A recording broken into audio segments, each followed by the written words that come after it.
कौन है खालिस्तानी आतंकी हरदीप सिंह निज्जर? कनाडा में क्यों की गई इसकी हत्या? इंडिया की वांटेड लिस्ट में था शामिल।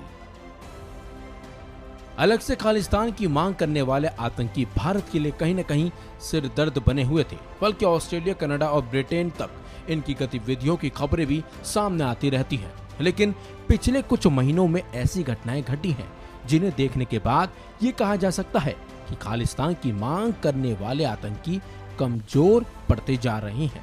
दरअसल अभी हाल ही में कनाडा के सरे में खालिस्तान टाइगर फोर्स के चीफ हरदीप सिंह निज्जर की गोली मारकर हत्या कर दी गई। निज्जर पर 10 लाख रुपए का इनाम था और निज्जर वांटेड खालिस्तानी आतंकवादी भी था। आपको जानकर हैरानी होगी कि एक महीने में ये तीसरे खालिस्तानी आतंकी की मौत हुई है। इससे पहले लंदन में रहने वाले अवतार सिंह खांडा की भी मौत हो गई थी। अवतार सिंह खांडा की दिल का दौरा पड़ने से मौत हुई है।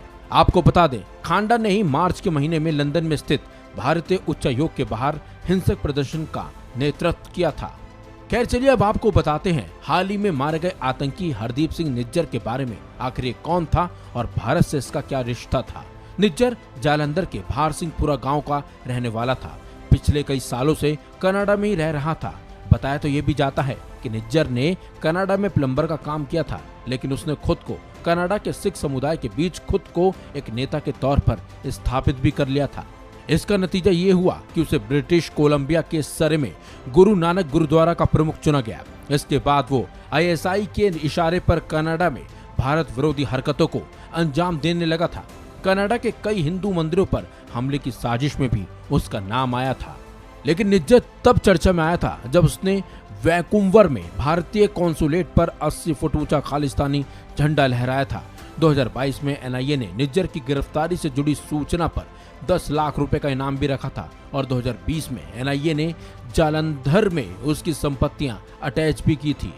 भारत में जब कृषि कानून के खिलाफ किसानों का आंदोलन चला था, उसी दौरान विदेशों में भारतीय दूतावासों के बाहर खालिस्तानी संगठन सिख फॉर जस्टिस के आतंकियों ने प्रदर्शन किया था। इस मामले में NIA ने भारत सरकार के खिलाफ भावनाओं को भड़काने के आरोप में इसके खिलाफ FIR भी दर्ज की थी।